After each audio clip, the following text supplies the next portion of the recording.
Hello નમસ્કાર વિદ્યાર્થી મિત્રો, વૈદ ડિજિટલ એજ્યુકેશનમાં આપનું હાર્દિક સ્વાગત છે।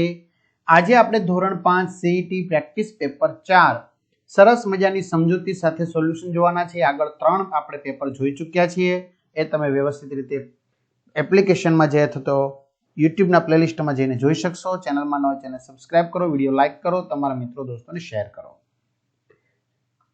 ચાલો, એક કેળાની કિંમત 1.5 હોય તો 1/2 દર્જન કેળાની કિંમત કેટલી થાય?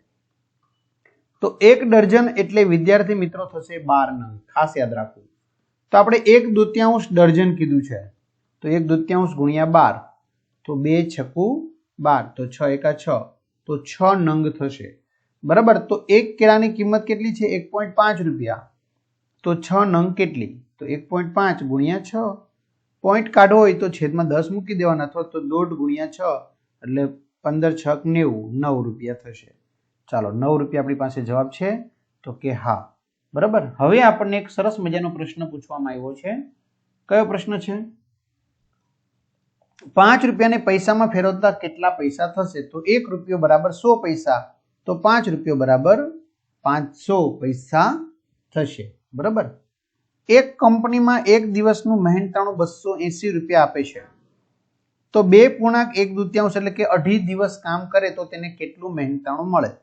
તો એક દિવસ બરાબર 280 રૂપિયા, 2.1/2, 1/2 એટલે 5 થશે, બરાબર, 0.5, તો કેટલું મળશે? તો 280 ગુણ્યા 2.5 કરવાના છે, બરાબર। તો 280 ગુણ્યા 2 એટલે 28 × 56, 560 રૂપિયા, વત્તા 280 ના અડધા એટલે 140, 0 6 4 10 0 વધાવી 1 6 ને 1 7, 700 રૂપિયા છે કોઈ? હાલો, 700 રૂપિયા મળશે, બરાબર। અથવા તો આને બીજી રીતે ફેરવાય, જો 2 દુ 4, 4 ને 1 5, 5 ના છેદમાં 2, આમ તો તમે એમ લખી શકો 5 ના છેદમાં 2 ગુણ્યા 280, બરાબર। 14 દુ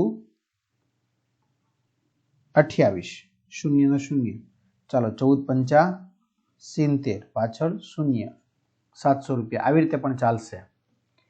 મિત્રો, તમારે ધોરણ 5 ના આવી રીતે સરસ મજાના વિડીયો જોવા હોય પાઠની સમજૂતીના, કારણ કે એમાંથી પણ તમને ઘણું ખરું પૂછાય છે અને આપણે કરવાનું છે, તો આ બધું તમને આપણી વેદ ડિજિટલ એજ્યુકેશન નામની એપ્લિકેશનમાંથી મળી જશે।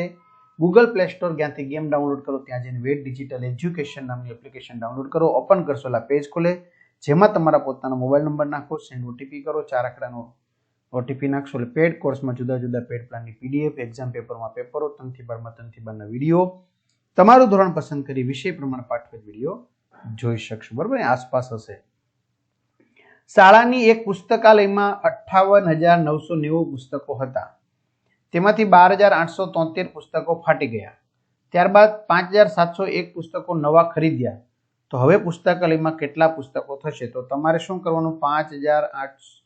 58,990 પુસ્તકો હતા, એમાંથી 12,873 પુસ્તકો ફાટી ગયા, એટલે બાદબાકી કરવાની।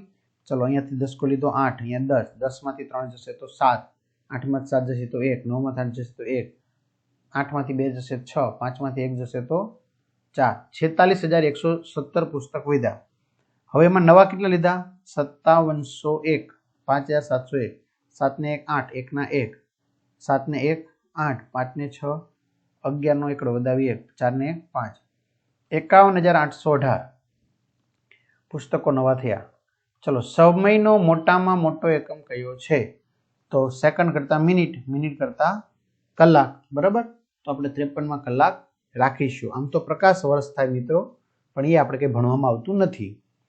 ચેતન પાસે ₹600 છે, તે ચોથા ભાગના કેરી ખરીદે છે, તો કેટલા રૂપિયાની કેરી ખરીદશે? તો 600, ચોથો ભાગ એટલે 1/4, બરાબર। તો તમારે ન આવડે તો 600 ને 4 વડે ભાગી નાખવાના, 4 એકુ 4, 6 માં 4 જાય તો 2, ઉપર 4 0, 4 પંચા ને 20, 20 માં 20 જાય 0 0, ઉપરથી ઉતાર્યો આ 0, ભાગ ચલાવવાનું નથી એટલે અહીંયા મૂકી દેવાનું, 150 રૂપિયા, રેડી? એટલે 150 રૂપિયા કેટલા રૂપિયા બાકી રહેશે? તો 650 માંથી 150 જશે, 450 રૂપિયા બાકી રહેશે। નીચેનામાંથી કઈ સંખ્યાનો સરવાળો 108 નહીં થાય? 108 નહીં થાય. બરાબર, આપણે બહુ મગજ વાપરવાનું છે. કોનો સરવાળો 108 નહીં થાય? 54 ને 54 108 થાય. 6 ને 4 10 ને 8 108 થશે. 5 ને 3 8 6 ને 4 10 108 થશે. તો કોણ વિધું? 76 28 76 28 6 ને 4 સોરી 8 ને 6 14 નો ચોગડો વધાવી 1 7 ને 1 8 9 10 એટલે જવાબ આવશે ડી. બરાબર, જો આવું પણ હોય 4,38,672 ને શબ્દોમાં લખો. 4,38,672 4,38,672. દશકનો અંક હોય તેવી 4 આંકડાની મોટા મોટી સંખ્યા કઈ છે? બરાબર, દશકનો અંક હોય એવી 4 આંકડાની મોટામાં મોટી સંખ્યા થશે 9,918. બરાબર, જો દશકમાં બધા આગળ 991 બધામાં છે. જો પાછળ અંક જો 8 આમાં મોટો છે એટલે મોટા મોટી આ 5,003 શતક 6 દશક 8 એકમ ને કેવી રીતે એટલે કઈ સંખ્યા? 5,003 શતક. બરાબર, એટલે 3 શતક 6 દશક એટલે 6 દશક 8 એકમ એટલે 8 એકમ. એકમના સ્થાને 8, દશકના સ્થાને 6, શતક એટલે 100 ના સ્થાને 3 અને 1000 ના સ્થાને 5. 5,368. ધોરણ 5 ની અંગ્રેજી બુકમાં 1 થી 100 સુધીના પાના નંબર લખેલ છે, તો તેમાં કુલ કેટલા પાના નંબર પર 3 અંક હશે? કેટલા પાના નંબર ઉપર 3 અંક હશે? એક જ, કારણ કે 100 હોય તે જ. ચાલો છેલ્લો સવાલ. 3 8 6 5 1 અને 2 એ દરેક અંકનો એક જ વખત ઉપયોગ કરી નાનામાં નાની સંખ્યા લખો.